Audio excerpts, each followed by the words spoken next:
નમસ્કાર દર્શક મિત્રો, બોટાદ દસ્તક ન્યૂઝમાં આપનું હાર્દિક સ્વાગત છે। હું છું પાયલ મકવાણા। આપ જોઈ રહ્યા છો બોટાદ દસ્તક ન્યૂઝ। હવે પછીના સમાચાર વિગતવાર। મનરેગા કૌભાંડ મામલે હીરા છોટવાની ધરપકડ। કોંગી નેતાને મધરાતે પોલીસ ગીર સોમનાથથી ભરૂચ લાવી। હાંસોટ ટીડીઓ કચેરીના કર્મચારીને પણ ઉઠાવ્યો। ભરૂચ જિલ્લાના 3 તાલુકાના મનરેગા યોજનાના 430 જેટલા કામમાં 60.30 કરોડના ભ્રષ્ટાચાર મામલે કોંગ્રેસના દિગ્ગજ નેતા હીરા છોટવાની ધરપકડ કરવામાં આવી છે। ભરૂચ એ ડિવિઝન પોલીસ સ્ટેશનમાં ફરિયાદ નોંધાયા બાદ એસઆઈટીની રચના કરવામાં આવી હતી। પોલીસ ગત મોડી રાત્રે ગીર સોમનાથથી હીરા છોટવાને ભરૂચ લઈ આવી હતી।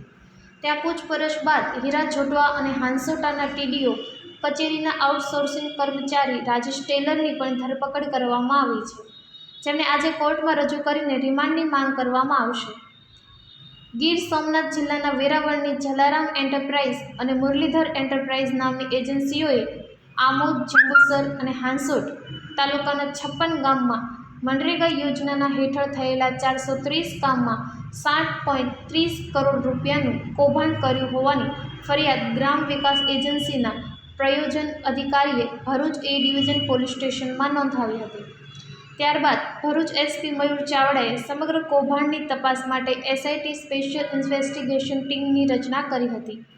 સીટની ટીમે 3 તાલુકાના ગામડાની મુલાકાત લીધી હતી અને નિવેદનો લીધા હતા। એસઆઈટીની ટીમે 3 તાલુકાના શ્રમિકો અને કર્મચારીઓના નિવેદનો લીધા બાદ જલારામ એન્ટરપ્રાઇઝના પિયુષ રતિલાલ નુકાણી અને મુરલીધર એન્ટરપ્રાઇઝના જોધા નારાયણ સભાડના નામજોગ તથા તપાસમાં નીકળે એ સરકારી અધિકારી, કર્મચારી તથા આઉટસોર્સ આધારિત કર્મચારીઓ વિરુદ્ધ ફરિયાદ આપવામાં આવી હતી। બંને એજન્સીએ 20મી જાન્યુઆરી 2023થી 30 મે 2025 દરમિયાન કરેલા કામોમાં આ ગોબાચારી કરી હતી। બંને એજન્સી પાસે મનરેગાના કામોમાં મટીરીયલ સપ્લાય કરવાનો કોન્ટ્રાક્ટ હતો, પરંતુ તેમણે ઓછું મટીરીયલ સપ્લાય કરીને વધારે મટીરીયલ બનાવી સરકારી તિજોરીને નુકસાન પહોંચાડ્યું હતું। એસઆઈટીની ટીમની તપાસમાં કોંગ્રેસના મોટા નેતા હીરા છોટવાનું નામ સામે આવ્યું હતું। જલારામ એજન્સી અને મુરલીધર એજન્સીના માલિકો સાથે હીરા છોટવાનો શું સંબંધ છે એ સહિતની વિગતો મેળવવા માટે ભરૂચ પોલીસ ગત રાત્રે કોંગ્રેસના નેતા હીરા છોટવાને પૂછપરછ માટે ગીર સોમનાથથી ભરૂચ લઈ આવી હતી, જ્યાં પૂછપરછ બાદ મોડી રાત્રે હીરા છોટવાની ધરપકડ કરવામાં આવી છે। આ સાથે હાંસોટાના ટીડીઓ કચેરીના આઉટસોર્સિંગ કર્મચારી રાજેશ ટેલરની ધરપકડ કરવામાં આવી છે। પોલીસ બંનેને આજે કોર્ટમાં રજૂ કરીને રિમાન્ડ માંગશે। સૌજન્ય દિવ્ય ભાસ્કર, બોટાદ દસ્તક ન્યૂઝ, પાયલ મકવાણા, બોટાદ।